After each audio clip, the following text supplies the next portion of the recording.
Welcome to a place where hearts unwind, infinite threads that gently bind, love and compassion in every line. Together we rise through space and time. Hey, welcome back to Infinite Threads. I'm your host, Bob. Yesterday we talked about the light we leave in a room. Today, I want to think about what happens when that light reaches someone. Because love is not only something that we carry, it is also something that answers. One person opens a door and another person finds the courage to step through it. Someone speaks gently and a guarded heart begins to relax.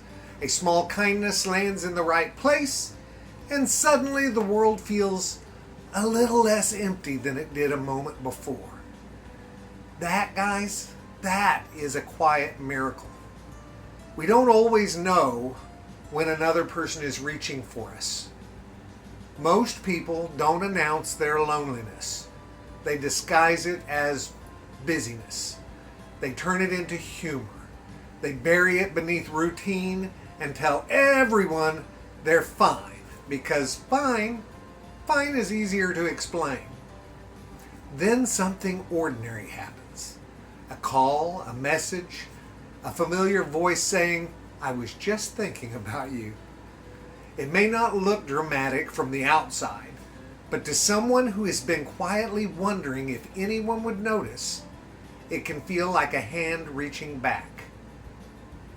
I think we underestimate how much courage it takes to reach, even in small ways, to send the message first, to admit we miss someone, to say, "I could use a little company." There's vulnerability in that. The heart knows that rejection is possible. Silence is possible. Awkwardness is possible. Lots of things are possible. So we hesitate, sometimes for much longer than we should. But love often waits on the other side of one honest gesture.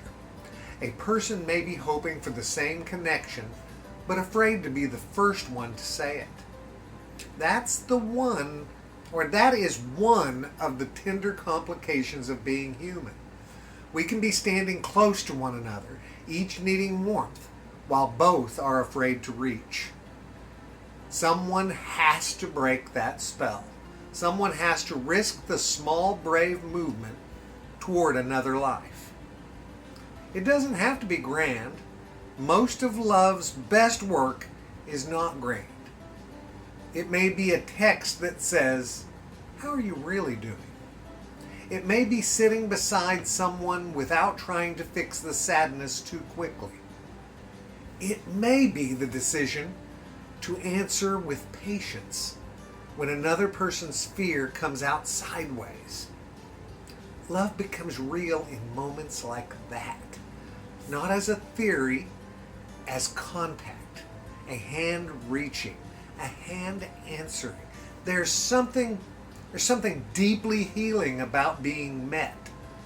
Not managed, not corrected before we've been understood, but met.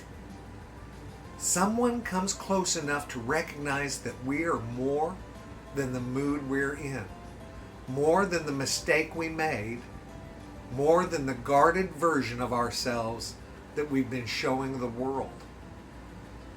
That kind of recognition can loosen something inside of us.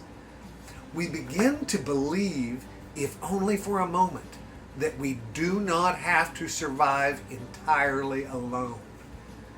And maybe that is one of the reasons the love is worth all the risk that we've been talking about.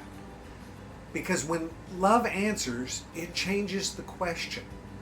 Loneliness asks, "Does anyone see me?" Love answers, "I'm here."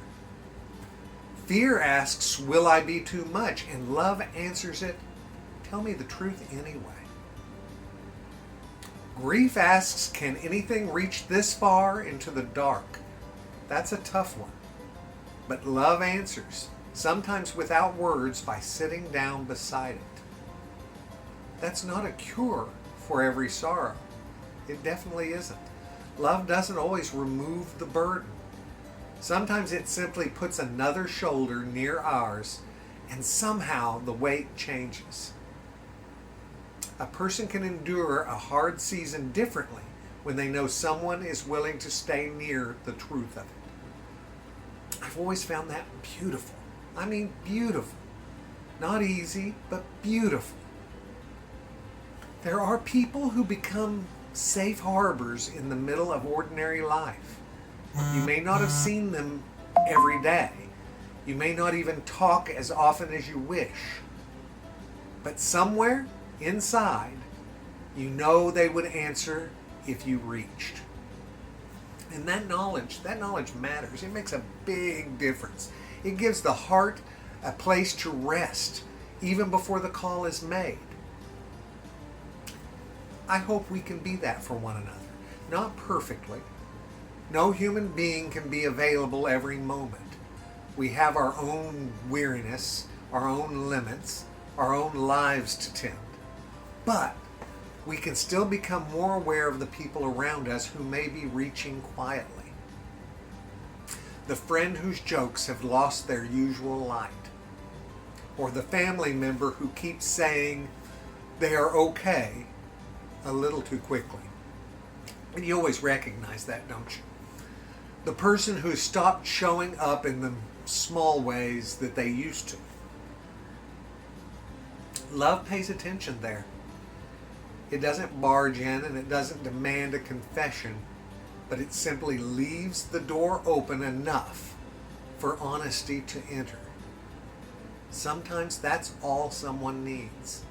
A little room, a little safety, a signal that the truth will not be punished if it finally comes out.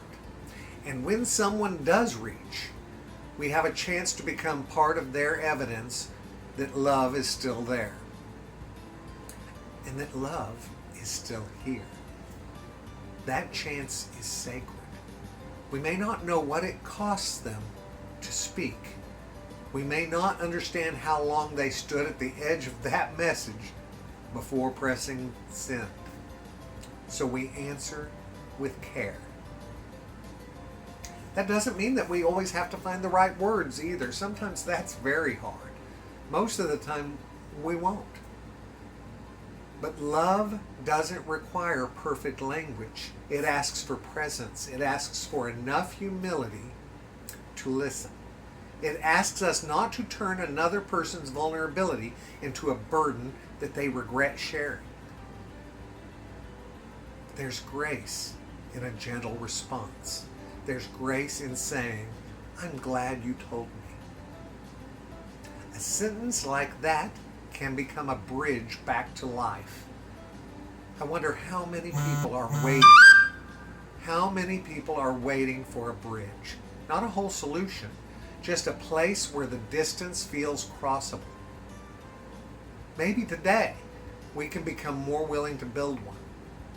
A check-in, an apology, an invitation, a little kindness ordered before pride talks us out of it. These things do not always look important while they are happening. They may feel too simple, too ordinary, too small to matter in a world with such large troubles. But the heart does not live in the world all at once. It lives in moments. One conversation can keep someone from sinking further into isolation.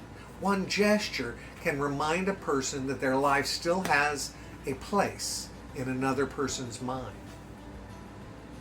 One hand reaching back can change the feeling of a day. And guys, that is enough reason to take the chance, don't you think? So today, maybe we can think of someone who might need a hand reaching back. Someone who's been quiet. Someone who crosses our mind more than once. Someone we love but have allowed distance or busyness to blur at the edges.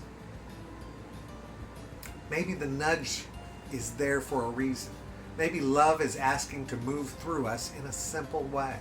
And maybe when we reach, we will find that connection was waiting on the other side too.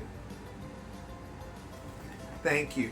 Thank you for spending this time with me on Infinite Threads. May we notice the quiet reaching around us. May we answer with gentleness when another heart trusts us with the truth. And may love keep teaching us that sometimes the smallest gesture is the one that reminds someone they're not alone. I love you guys very, very much. And you know what I need you to do. Go out and pass that on, okay? Later, Gators. Bye-bye.